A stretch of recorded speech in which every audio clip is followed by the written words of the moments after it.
예수님만 바라보시고 예수님만 기대하시는 우리 사랑하는 성도님들 되시기를 주님의 이름으로 축복합니다. 저는 오늘 본문 말씀을 통해서 기대했던 것과 다르게 일이 진행될 때, 기대했던 것과 다르게 일이 진행될 때 라고 하는 제목으로 말씀을 전하겠습니다. 오늘도 말씀 가운데 성령의 풍성한 은혜가 여러분들 심령 가운데 충만하게 임하시기를 주님의 이름으로 축복합니다. 아멘. 한 남자가 있었습니다. 그 남자에게는 3명의 자녀가 있었어요. 근데 셋째 자녀가 태어났을 때 사랑하는 아내가 뇌경색이 걸려가지고 뇌경색으로 쓰러지게 된 거예요. 그래서 호흡만 간신히 하는 상태가 된 겁니다. 이 남자에게는 정말 인생 일대 가운데 가장 큰 위기를 맞이한 거죠. 그때 아내의 나이가 35세밖에 되지 않아요. 얼마나 젊은 나이에 그렇게 쓰러진 겁니다. 저는 주님을 믿었기 때문에 열심히 주님 앞에 아내를 고쳐달라고 열심히 기도하고 열심히 간청하라고, 주여 제발 좀 우리 아내를 살려주시고 고쳐달라고 얼마나 간절히 간청하며 간절히 주님 앞에 기도했는지 모르겠어요. 자, 그런데 그때 주님의 음성이 어떻게 들리느냐? 네 아내는 낫지 않을 것이다. 너는 그냥 나만 바라. 그렇게 간절하게 기도했는데 주님께서 이렇게 절망적인 음성으로 응답을 해주시는 거예요. 안 됩니다. 주님, 제발 제 아내를 살려주십시오. 아이들을 생각해서라도 제발 좀 제 아내를 살려주십시오. 네? 얼마나 매달렸는지 모릅니다. 그렇게 간절하게 기도했는데도 주님의 응답은 늘 한결같았어요. 내 아내는 낫지 않을 거야. 너는 그냥 나만 바라. 결국 아내는 얼마 있다가 주님의 품으로 떠나갔고 그 사람 홀로 남아 과연 주님의 뜻이 무엇인지 절망하면서, 그러면서 주님의 뜻을 찾아 헤매였다라고 합니다. 자, 그리고 그가 고백하기를, 그분이 자신의 아내를 쓰러지고 난 후에 배운 것이 뭐냐 하면, 하나님은 늘 자신이 기대했던 것보다 다른 방법으로 인도하시는 거예요. 내가 생각했던 것, 내가 기대했던 것보다 다른 방법으로 인도하시는 거야. 이것을 배우게 되었다는 거예요. 그분이 누구냐 하면 바람만 불어도 좋아 라고 하는 책을 기록한 책의 저자 김병연 목사님이십니다. 목사님이시죠? 자, 우리가 살아가는 인생 속에서 자신이 생각했던 것과 다르게 진행되는 일들이 얼마나 많은지 모릅니다. 그죠? 우리의 과거를 한번 이렇게 돌아보면 내가 기대하고 내가 생각했던 대로 결과가 그렇게 나타나는 것도 있었겠지만 그렇지 않은 것들이 얼마나 많은지 모르는 거예요. 저도 지금 이렇게 제가 목회자가 되었지만 예전에 저는 목회자가 꿈이 아니었습니다. 저는 목회자보다 사업가를 꿈꿨어요. 사업가. 집안이 좀 가난했어요. 집안이 좀 형편이 어렵다 보니까, 너무 가난했던 어린 시절을 지나다 보니까 나중에 나는 어른이 되면 꼭 사업을 해서 돈을 많이 벌어야 되겠다. 그래서 이 지긋지긋한 이 가난을 벗어버리고, 폼나게 우리 목사님 교회도 좀 세워드리고, 그래서 하나님의 일을 해야 되겠다. 어릴 때는 그런 마음이 있었어요. 그러니까 제 꿈이 뭐냐 하면 돈 많은 장로가 되는 것이 어릴 적 바람이었습니다. 그런데 지금 돌아보면 내가 기대했던 것과는 전혀 다른 인생으로 하나님은 나를 인도하셨어요. 돈 많은 장로가 아니라 돈 없는 목사가 돼서 오직 주님만 바라보며 살아갈 수 있도록 주님이 만드신 거예요. 제가 생각했던 거하고 지금의 모습은 완전히 다르죠. 앞으로도 또 다른 부분들이 많이 있을 거라고 저는 생각을 합니다. 자, 그런데 그것이 저에게 지금에 보니까 너무나 행복한 일이라고 생각합니다. 비록 제가 꿈꾸고 제가 생각했던 대로 삶이 이루어지진 않았지만 하나님한테 쓰임받는 인생, 그리고 주를 만나서 주님의 나라를 소망하면서 가는 인생, 많은 이들에게 하나님의 복음을 전하고 생명을 전하는 인생, 참으로 이게 고귀한 인생이었어요. 비록 가진 것은 없다 하더라도 주님 한 분만으로, 그죠? 저는 만족하며 살아갈 수 있다라고 고백을 합니다. 그래서 이 길이 얼마나 하나님께서 나를 이렇게 세워주신 것에 대해서 저는 행복하다라고 여러분들에게 고백할 수 있습니다. 자, 사람들은 자신이 기대했던 것과 다른 결과가 나타났을 때 어떤 반응을 보이느냐? 실망을 하죠. 절망을 하면서 또 하나님을 원망하면서 또 하나님을 떠나는 사람들도 있다라는 것입니다.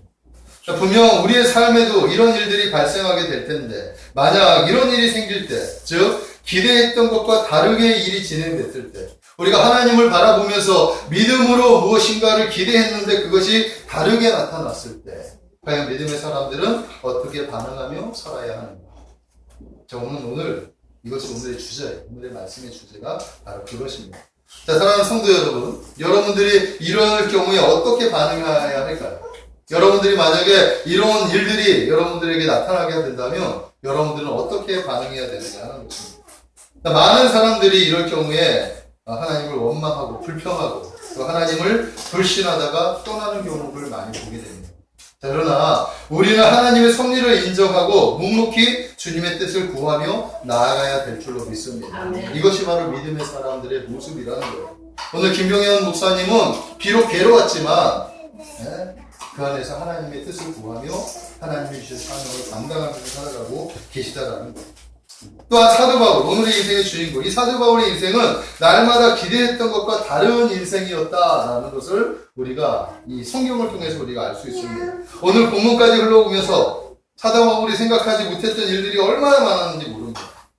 사도 바울은 하나님의 복음을 전하기 위해서 사명을 받고 오직 이방인들에게 하나님의 그 복음을 전해야 되겠다는 일념으로 정말 모진 고난과 고통을 다 감내했습니다. 그가 복음을 전하는 데 있어서 이런 일들이 있을 것이라고 누가 상상을 했겠습니까? 전혀 상상하지 않아요. 그러다 복음을 전하다가 그는 감옥에도 가고 또 억울한 일을 당해서 누명에 쓰기도 하고 40의 하나에 감하는 그 매를 5번이나 맞는 일도 있었다라고 고백을 합니다. 그가 고백했던 그 고난에 대해서 고린도후서 11장 23절 이하에 보면 사도 바울이 이 하나님의 복음, 이 복음을 전하면서 받았던 고난이 얼마나 큰지 낱낱이 기록되어져 있습니다. 제가 한번 읽어드릴게요. 내가 수고를 넘치도록 하고 옥에 갇히기도 더 많이 하고 매도 수없이 맞고 여러 번 죽을 뻔하였으니 유대인들에게 40에서 하나 감한 매를 5번 맞았으며 3번 태창으로 맞고 1번 돌로 맞고 3번 파선하여 일주야를 깊은 바다에서 지냈으며 여러 번 여행하다가 강의 위험과 강도의 위험과 동족의 위험과 이방인의 위험과 시내의 위험과 광야의 위험과 바다의 위험과 거친 형제 중에 위험을 당하고 또 수고하며 애쓰고 여러 번 자지 못하며 줄이며 목마르고 여러 번 굶고 춥고 헐벗었노라. 놀랍죠.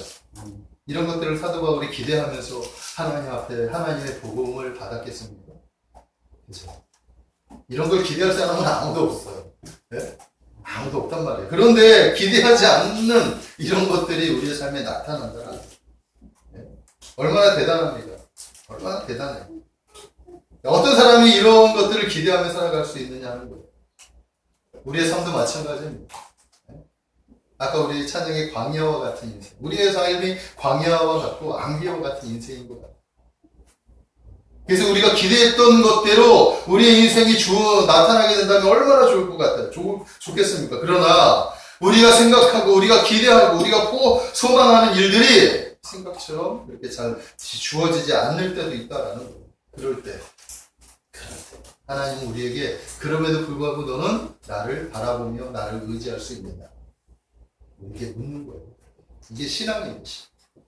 자, 우리 교회의 모습만 보더라도 그래요. 우리 목사님이 우리 교회 하면서 얼마나 큰 꿈과 소망을 품고 시작을 하셨겠습니까? 저도 마찬가지. 자, 그런데 우리 교회의 모습은 한결같이 한결같은 은혜 속에서 달려가고 있습니다. 분당 우리 교회 이찬수 목사님은 교회를 큰 교회를 하고 싶어 하지 않았어요. 그런데 어느 날 갑자기 보니까 교회가 커졌다는 거예요. 자기 뜻과 다르게 교회가 이루어지는 거예요. 많은 사람들이 좋은 점도 나쁜 점도 있지만 어쨌든 간에 기대했던 것과 보다 다른 것들이 얼마나 많이 이루어지는지를 우리는 알아야 된다는 것입니다. 사도 바울의 이 사역도 마찬가지였어요. 늘 자신의 계획했던 대로 이루어지지 않는 모습을 보게 된다. 아시아 선도를 계획했던 사도 바울은 성령께서 나타나셔서 마게도냐로 가라고 인도하시는 거예요. 자신은 아시아 쪽에 전도를 하고 싶었는데 성령님께서 마게도냐로 인도하시는 거예요. 그래서 마게도냐를 사역을 하고 있는데 또 성령님께서 뭐라고 얘기하시느냐? 네가 로마에도 가야 될 것이다. 이렇게 말씀하고 있는 거예요. 사도 바울은 자신이 로마로 보내질 것을 믿었습니다. 자, 그런데 오늘 이렇게 제수의 신분으로 로마로 갈 거라고는 전혀 생각하지 못했다라는 것입니다. 전혀 생각하지 못하는 방향으로 이렇게 끌고 가는 것이 우리 하나님의 방법인 것 같아요. 오늘 본문의 사도 바울은 4차 전도여행의 말미를 지나가는 그런 사건을 기록하고 있습니다. 1차에서 3차까지 전도여행은 사도 바울의 의지로 이렇게 진행되었다고 한다면 4차 전도여행은 수도인 타인에 의해서 자신의 의지보다 타인에 의해서 이렇게 끌려가는 모습을 보게 되는 거예요. 오늘 본문만 보더라도 가이사이에서 시돈을 거쳐 구브로 해안에서 무사시로 이렇게 이동한 후에 거기서 알렉산더 배에 오르게 되는 거예요. 그리고 나서 그레데 해안으로 나아갔는데 계속해서 바람이 불어가지고 향이하기가 어려운 상태가 된 것입니다. 당시 계절적으로 10월에는 기상의 변화 때문에 겨울 그리고 다가오는 겨울 때문에 배를 향이할 수가 없어요. 위험이 조사되기 때문에. 이렇게 해서 여러 날이 지나가고 있었던 거예요. 그런 상황 속에서 늘 염려하면서 뭐라고 얘기하느냐. 그런 상황 속에서 이들이 지금 로마로 지금 앞서가는 모습입니다. 사도 바울은 지금 가면 안 된다. 나중에 가야 된다. 지금 위험을 만날 수도 있다. 그런데도 불구하고 억지로 인간은 자기의 방법대로 자기의 계획대로 자기의 욕심대로 정욕대로 끌고 가는 것을 보게 되는 거예요. 자, 그러나 우리 믿음의 사람들은 이런 상황 속에서도 늘 염두에 두어야 할 것이 무엇이냐 하면 하나님은 가장 좋은 방법으로 우리를 인도하실 것이다. 아멘. 아멘. 비록 지금 어려움이 처해 있고 지금 우리가 예상하지 못하는 방향으로 간다 하더라도 우리 마음 중심에는 뭘 잊어서는 안 되느냐 하면 하나님께서는 언제나 가장 좋은 방법으로 인도하실 것이다. 아멘. 그 사실을 믿으시기를 주님의 이름으로 축복합니다. 아멘. 로마서 8장 28절 제가 최고 좋아하는 말씀 중에 하나예요. 우리가 알거니와 하나님을 사랑하는 자 곧 그의 뜻대로 부르심을 입은 자들에게는 모든 것이 합력하여 성을 이루느니라. 아멘. 아멘. 하나님은 언제나 그래요. 하나님을 사랑하는 자 그의 뜻대로 부르심을 입은 자들에게는 항상 합력해서 성을 이루는 하나님이라는 사실을 믿으시기를 주님의 이름으로 축복합니다. 아멘. 그래서 저는 오늘 우리가 기대했던 것보다 다르게 나타나는 현상 속에서 그래도 하나님은 우리에게 가장 좋은 것으로 인도하신다는 이 하나님의 섭리를 여러분들에게 전하고 싶습니다. 아멘. 그래서 여러분들이 가져야 할 사고, 가져야 할 믿음에 대한 그 사고들을 몇 가지 전하면서 은혜를 나누기를 소망합니다. 자, 첫 번째 나누고 싶은 것이 뭐냐 하면 이런 상황 속에서 성도가 가져야 할 마음의 자세는 뭐냐 하면 하나님의 약속을 믿어야 한다라는 거예요. 비록 지금 자기가 생각했던 대로 자기의 믿음대로 또한 계획했던 대로 이루어지지 않는 모습들을 봤을 때 일이 진행되는 것을 봤을 때 그럼에도 불구하고 하나님의 약속을 믿어야 한다. 아멘. 이 사실을 꼭 가슴에 담으시기를 주님의 이름으로 축복합니다. 1절의 말씀에 보니까 우리가 배를 타고 이달리아로 가기로 작정됨에 바울과 다른 제수 몇 사람을 아우구스도의 백부장 율리오라는 사람에게 맡기니 지금 율리오라고 하는 백부장이 이 제수들을 맡아서 이탈리아, 로마로 지금 제수들을 보내는 거예요. 지금 바울은 다른 제수와 함께 지금 어떤 모습을 하고 있냐? 로마로 지금 앞송 중이라는 거예요. 바울은 자신이 로마로 가서 복음을 전할 거라는 사실을 알고 있었지만 제수의 몸으로 갈 거라고는 전혀 생각하지 못했어요. 그죠? 그 누가 하나님께서 나에게 로마에 가서도 복음을 전해야 할 것이다 라고 말씀하셨는데 뻥 이렇게 쇠사슬에 묶이고 발에 이제 쇠고랑을 차서 이 제수의 신분으로 가게 될 거라고 누가 상상을 했겠습니까? 아무도 상상하지. 그러나 본문에서 바울은 실망하거나 좌절했다라고 기록하지 않아요. 오히려 더 적극적으로 로마에 내가 가야 되겠다.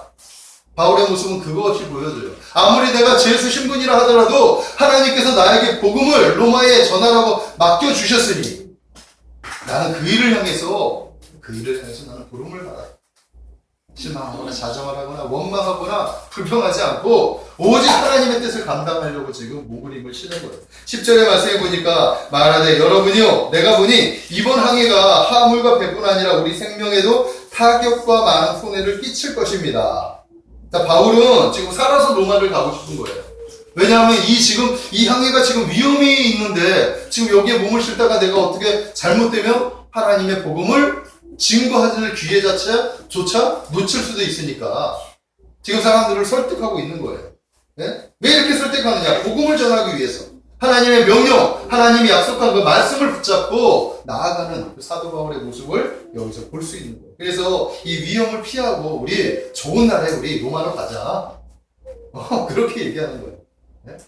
어떻게 보면은 사도 바울은 지금 누명을 씌운 거나 마찬가지죠. 네? 그러니까 제수인 입장에 빨리 로마에 가가지고 재판을 해서 자신의 이 누명을 빨리 벗어나서 제수에서 어떻게 해요? 자유하기를 원하는 거예요. 어떻게 사람들은 그렇게 생각할 수 있을 것입니다. 그죠? 그러니까 어떻게 보면 빨리 가는 게 사도 바울의 입장에서는 좋은 입장인데 오히려 사도 바울은 지금 좀 늦춰지기를 바래요. 왜냐하면 살아서 가야 되는 목적이 있기 때문에. 그 목적이 뭐냐면 하나님이 자기에게 주신 말씀 때문입니다. 믿으십니까? 로마서 23장 11절의 말씀에 보면 이런 말씀이 있어요. 그날 밤에 주께서 바울 곁에 서서 이르시되 담대하라. 내가 예루살렘에서 나의 일을 증언한 것 같이 로마에서도 증언하여야 하리라. 바울에게 하나님의 불경한 약속의 말씀이 지금 임했던 거예요. 예루살렘에서 내가 했던 이 복음의 능력처럼 복음을 전하는 이 일처럼 사도 바울이 로마에 가서도 증언할 것이다 라고 성령님께서 말씀해 주셨다는 것입니다. 그래서 때로는 우리가 길을 잃었을 때 하나님의 말씀이 우리 앞을 비춰줄 거라고 저는 믿습니다. 아멘. 우리가 때로 산에서 길을 잃거나 바다에서 표류하게 될 때 방향을 알리는 그 나침반은 우리에게 큰 도움이 되지. 우리 인생의 나침반은 뭐냐 하면 하나님의 약속의 말씀이라는 사실을 믿으시기 바랍니다. 시편 119편 105절에 주의 말씀은 내 발의 등이요 내 길에 비치니이다. 아멘? 아멘. 하나님의 말씀은 우리 앞길을 이렇게 비춰주신다는 사실을 믿으십시오. 아멘. 안개와 같은 인생. 앞이 깜깜해. 앞이 하나도 보이지 않아요. 그러나 하나님의 말씀은 그 앞에 등불이 되어서 우리를 안전한 길로 인도한다는 사실을 믿으십시오. 그래서 어떤 어려움이 있을 때 하나님의 말씀을 붙잡아요. 사도 바울은 비록 자신의 계획했던 대로 일이 진행되지 않는 것을 봤지만 그럼에도 불구하고 그가 좌절하거나 낭망하지 않았던 이유가 뭐냐 하면 하나님의 말씀입니다. 바울은 자신이 생각했던 것과 다르게 진행됐을 때 하나님의 약속의 말씀을 믿었기 때문에 하나님이 반드시 나를 로마에 가서 복음을 증거할 수 있도록 인도해 주실 거야. 그 사실을 분명히 붙잡고 우리도 마찬가지입니다. 하나님의 약속의 말씀이 여러분의 인생을 붙들고 있다는 사실을 믿으십시오. 아멘. 아멘. 그래서 우리가 믿음대로 우리가 소망했던 대로 일이 주어지지 않았을 때 우리가 반드시 하나님의 약속의 말씀을 붙잡아야 돼요. 아멘. 아멘. 지금 우리가 생각했던 것과는 전혀 다른 상태가 되어진다 하더라도 하나님의 말씀은 우리에게 힘을 줄 거라고 믿습니다. 우리가 성경을 할 때, 성경을 통해 할 때 우리가 그런 일들이 이루어진다는 사실을 믿으십시오. 아멘. 자, 그런데 오늘 성경을 가만히 깊이 보면 지로 사도 바울이 제수의 신분으로 로마에 가게 되었지만 이것이 비참한 일이 아니라 오히려 하나님의 은혜라는 사실을 우리가 알아야 되는 거예요. 우리가 외면적으로 봤을 때는 와 어떻게 저것이 하나님의 은혜냐라고 생각할 수 있는데 좀 더 깊이 들어가 보면 이런 일이 있어요. 사도행전 23장 12절에서 13절의 말씀에 보면 날이 새매 유대인들이 당을 지어 맹세하되 바울을 죽이기 전에는 먹지도 아니하고 마시지도 아니하겠다 라고 이같이 동맹한 자들이 40여 명이 되었다. 그러니까 유대인들 중에 사도 바울을 죽이기로 작정한 사람이 40명이나 있었던 거예요. 그때 내가 사도 바울을 죽이지 않으면 내가 밥을 먹지도 않고 내가 잠도 자지 않겠다. 반드시 내가 저 사도 바울을 꼭 죽이고 가야겠다.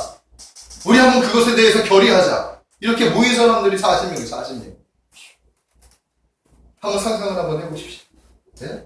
만약 사도 바울이 혼자서 로마로 가게 됐거나 아니면 몇 명의 일행과 함께 로마로 가게 된다고 했을 때 이 유대인들 40명의 표적이 됐을 거예요. 그죠? 생명을 장담하지 못하는 거예요. 생명. 그래서 우리 하나님은 가장 안전한 방법을 택했는데 그것이 뭐냐 하면 로마로 압송하는 거죠. 그래서 로마의 군인들이 사도 바울을 어떻게 보호해서 지금 압송하는 과정에 군인들이 보호하고 우리나라인데 경찰들이 보호하듯이 이렇게 보호해가지고 압송하는 거예요. 압송하는 거예요. 그러니까 어떻게 보면 이것이 지금 제수의 몸이지만 하나님께서 저들의 칼의 위험이나 저들이 위협하는 그것들에 대해서 지금 어떻게 보호하고 계시는 모습을 보게 되는 거죠. 깊이 들어가 보면 이 모습은 하나님의 은혜라는 사실을 믿으시기 바랍니다. 아멘. 자, 마찬가지로 우리가 돌아서 생각해 보면 우리가 예상하지 못하는 방향으로 우리가 나아간다 하더라도 그죠? 그 안에는 하나님의 은혜가 있는 거예요. 아멘. 그러니까 우리가 낙심할 필요가 없어요. 아멘? 아멘. 반드시 하나님께서 그것을 통해서 선한 길로 인도해 주실 거라고 저는 믿습니다. 이 사실을 믿을 때 우리 안에 담대함이 생깁니다. 아멘? 아멘. 왜 하나님은 나를 이렇게 왜 이렇게 할 것이 아니라 그럼에도 불구하고 하나님은 내가 비록 이런 모습이겠지만 하나님은 이것을 통해서라도 무엇인가 이루시기를 위해서 무엇인가 하나님의 계획이 있을 거야. 하나님의 약속의 말씀을 믿을 때 우리에게 담대함이 생깁니다. 아멘. 저는 여러분들에게 이 담대함이 생기게 되기를 분명히 축복합니다. 아멘. 얼마나 많은 일들이 우리가 생각하지 못하는 방향으로 흘러가는지 몰라요. 그렇죠? 얼마나 지금도 그런 일들을 지금 맞이한 사람들이 있을 거예요. 여러분들 가운데 왜 이렇게 뜻하지 않은 대로 자꾸만 가요. 낙심하지 마십시오. 오늘 하나님께서 여러분들에게 위로하시기를 원해요. 아멘. 그럼에도 불구하고 하나님은 선한 길로 인도하실 것이다. 아멘. 그 사실을 믿으시기를 주님의 이름으로 축복합니다. 자, 두 번째로 뭐냐 하면 성도는 하나님의 도우심을 믿어야 해요. 그렇게 어려운 상황 가운데서도 하나님은 도움의 손길을 통해서 우리를 도와주신다라는 사실을 믿으십시오. 오늘 본문에서도 세 가지나 나와요. 더 찾을 수도 있겠지만 제가 저에게 세 가지인데 첫 번째 뭐냐 하면 좀 전에 말씀드렸듯이 제수의 신분으로 로마에로 가는데 그것이 하나님의 은혜였다. 하나님의 도움의 손길이었다라는 것을 오늘 알 수 있죠. 자, 두 번째는 뭐냐 하면 3절에 보면 백부장 율리오가 바울에게 친절하게 되었다는 것을 알 수 있어요. 제수임에도 불구하고 제수의 책임자인 그죠? 책임자인 백부장 율리오가 지금 이 제수인 바울에게 아주 친절한 모습을 지금 가지고 있는 거예요. 친절한 마음. 호의적인 마음을 가지고 있는 거예요. 이것이 하나님의 은혜라는 거예요. 우리가 어려움을 처했어도 하나님은 우리에게 도움의 그 사람들을 보내주셔요. 우리가 낙심했을 때 위로의 사람을 보내주시고, 우리가 절망했을 때 또 토닥거릴 수 있도록, 격려해 줄 수 있도록, 힘을 주는 또 멘토도 보내주시고, 네? 우리가 힘들 때 그것을 피할 수 있는 그 도움의 손길들을 보내주신다는 사실을 믿으시기 바랍니다. 아멘. 그리고 시돈에 있는 바울의 친구들에게 대접할 수 있도록, 대접받을 수 있도록 허락해 주셨어요. 시돈에 있는 친구들은 아마도 스데반 집사의 순교로 인해서 시돈으로 이주한 그리스도인 같습니다. 그들이 친구가 되었던 것은 바울의 복음 때문이었어요. 나중에 바울의 복음을 듣고 바울에게 매료되었던 거죠. 하나님께서는 율리오의 마음을 움직여서 시돈의 형제들을 만나게 함으로써 지금 바울이 제수의 신분이지만 그럼에도 불구하고 친절을 베풀고 그들에게 어떤 배려를 베풀 수 있도록 그렇게 하나님께서 인도해 주셨다. 이것이 하나님의 도우심의 손길입니다. 믿으십니까? 아멘. 자, 세 번째는 뭐냐면 2절에 보면 데살로니가 사람 아리스다고가 함께 배를 탔다 라고 말씀하고 있어요. 사도행전 19장 29절에 보면 온 시내가 요란하여 바울과 같이 다니는 마게도냐 사람 가이오와 아리스다고를 붙들어. 이 아리스다고가 누구냐 하면 바울과 같이 동행했던 그런 동역자였다라는 거예요. 오랜 세월 동안 함께 믿음의 사람이 그 배에서 바울과 함께 동역자로 나아갑니다. 그러니까 지금 바울은 혼자의 몸이 아니라는 거죠. 예? 골로새서 4장 10절의 말씀 보면 나와 함께 갇힌 아리스다고와 바나바의 생질 마가와 이렇게 이 아리스다고가 누구냐 하면 자기와 같이 매인자가 되었다라고 성경은 말씀하고 있는 거예요. 감옥까지 함께 갔던 그 친구가 지금 배를 타고 로마로 가는데 같이 동행해 준 거예요. 얼마나 든든하겠습니까? 비록 제수의 신분이지만 하나님은 이렇게 너 혼자 아니야? 내가 너와 함께 해. 너 혼자 아니야. 내가 너에게 믿음의 동역자를 줄 거야. 너 혼자 아니야. 걱정하지 마. 계속해서 이렇게 하나님께서 격려해 주시는 거죠. 이게 도움이죠. 믿으십니까? 아직 제가 확정되지 않은 바울에게 있어서 이 아리스다고는 정말 바울이 외롭거나 약해지지 않도록 든든한 어떤 그렇죠. 의지할 수 있는 사람이 되었다라는 거. 이게 우연일이겠습니까? 절대로 우연이 아닙니다. 하나님께서 그렇게 섭리하시고 역사하셨다는 사실을 믿으시기 바랍니다. 아멘. 마찬가지. 하나님은 우리에게도 도움의 손길을 우리를 도우시는 분이라는 사실을 믿으시기 바랍니다. 아멘. 아멘. 여러분들이 어떤 어려운 상황 속에서도 하나님은 여러분들을 외면하지 않아요. 예? 여러분의 형편을 너무나 잘 안단 말이에요. 세밀한 부분까지도 잘 아시는 하나님께서 여러분들에게 도움의 손길을 이렇게 보내주셨단 말이에요. 때로는 하나님의 계획 가운데 여러분들을 고난 가운데로 내몰 수는 있어요. 그러나 그 고난 가운데 외롭게 하지 않으시고 하나님이 함께 하시고 또 때로는 그 고난을 함께 같이 짊어질 동역자들과 같이 협력할 그런 사람들, 또 때로는 위로할 사람들, 이렇게 사람들을 주위에 보내주셔서 하나님은 여러분들을 끌고 가신다는 거예요. 그러니까 어떤 상황 속에서도 낭만하거나 좌절하지 마십시오. 네. 하나님 우리와 함께 하신다는 사실 때문에 우리는 담대해지고 넉넉해질 수 있어요. 아멘. 이 사실을 기억하시기를 주님의 이름으로 축복합니다. 마지막 세 번째는 이제 그 성도는 끝까지 하나님의 주권을 인정해야 된다. 아멘. 우리가 기대하지 않았던 방향으로 일이 발생한다 하더라도 그 다른 것까지도 하나님의 주권 아래 있다라는 사실을 알아야 된다. 이게 섭리적 믿음이에요. 섭리적. 이 세상 우주 만물은 누가 창조하셨어요? 하나님이 창조하셨어요. 하나님이 지금도 창조하시는 게 다스리고 통치하고 있죠. 하나님의 주권적인 능력으로, 주권적인 역사하심으로 이 세상을 다스리시고 우리 한 사람 한 사람 계획하셔서 우리 한 사람 한 사람을 통치하시고 인도하셔요. 믿으십니까? 아멘. 하나님의 주권. 우리가 기대했던 대로 이루어지는 것도 하나님의 주권이에요. 기대하지 않게 이루어지는 것도 하나님의 주권적인 섭리예요.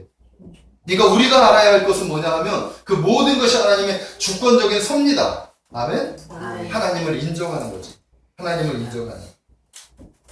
자, 상황은 계속 나빴지만 사도 바울은 계속해서 하나님의 주권을, 그 섭리를 인정했어요. 그가 그렇게 건디고 감당할 수 있었던 비결은 바로 하나님을 믿었기 때문이에요. 하나님의 주권을 인정했기 때문이에요. 그 어떠한 상황이 찾아온다 하더라도 하나님의 주권적인 섭리를 믿을 때 우리는 그것을 능히 이기며 나아갈 수 있게 되는 거예요. 아멘. 그 사실을 믿으십시오. 데이비드 에커먼은 가장 힘든 일이 뭐겠습니까? 기다림입니다. 기다림이라고 하는 책에서 이렇게 고백을 했어요. 인생에 대해서 뭐라고 고백하느냐? 인생은 불확실성의 바다에서 표류하고 있다. 그러니까 인생이란 뭐냐? 불확실성, 바다라고 하는 이 확실성 같은 이 바다 같은 그곳에서 표류하는 것이 인생이다라는 거예요. 무엇 하나 확실한 것이 없는 게 인생이라는 거지. 우리 인생은 확실한 것이 없고 항상 불확실한 것 속에서 우리가 나아가는 거예요. 안개와 같은 인생. 그래서 인생을 그렇게 안개와 같다. 그렇게 이야기를 하는 거예요. 그러나 이 불확실성에서 하나님의 주권을 신뢰하고 의지한다면 우리가 가야 할 최종의 목적지를 우리 주님께서 안전하게 어떻게요? 인도해 주실 것이라는 아멘. 이 사실을 믿으시기 바랍니다. 하나님 그 어려운 상황 속에서도 안전하게 사도 바울을 로마로 이렇게 인도해 주셨습니다. 자, 마찬가지예요. 하나님 그 어떤 상황 속에서도 우리를 안전하게 하나님이 계획하셨던 그 목적지로 인도해 주실 거예요. 창조된 세상은 하나님의 주권 아래 있듯이 우리의 모든 생사화복을 주관하시는 분이 전능하신 하나님이라는 사실을 믿으시기를 주님의 이름으로 축복합니다. 이 세 가지를 가슴에 품으세요. 그러면 얼마나 담대해지는지. 아멘? 말씀을 한번 정리해 보겠습니다. 자, 우리가 인생을 살아가는 인생은 우리가 생각하는 대로 되어지질 않아요. 인생을 살아가다 보면 기대했던 것과 다르게 진행되는 일들이 너무나 많고 때로는 힘에 겨울 때도 있다라는 거예요. 자, 그러나 우리는 이 모든 것을 합력하여 선을 이루시는 전능하신 하나님을 믿고 그분께 우리의 모든 삶을 맡겨야 할 줄로 믿습니다. 아멘. 오늘 우리가 가져야 할 믿음, 그 마음 자세, 오늘 세 가지로 말씀드렸는데 이 첫째는 뭐냐면 하나님의 약속의 말씀을 믿어야 한다. 아멘. 두 번째는 하나님의 도우심을 믿어야 한다.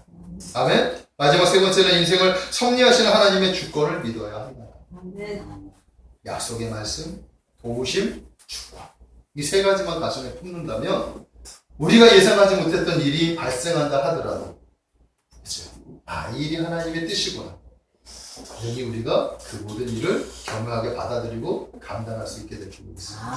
아멘. 여러분들이 이 세 가지만큼은 절대로 잊지 말고 신앙생활 하는 내내 우리가 나아가야 할 길이 얼마나 불확실한 인생인지 모릅니다. 그 인생 속에서 오직 전능하신 하나님 붙들고 나아가시는 여러분들 되시기를 주님의 이름으로 축복합니다. 아멘. 기도하겠습니다. 살아계신 하나님,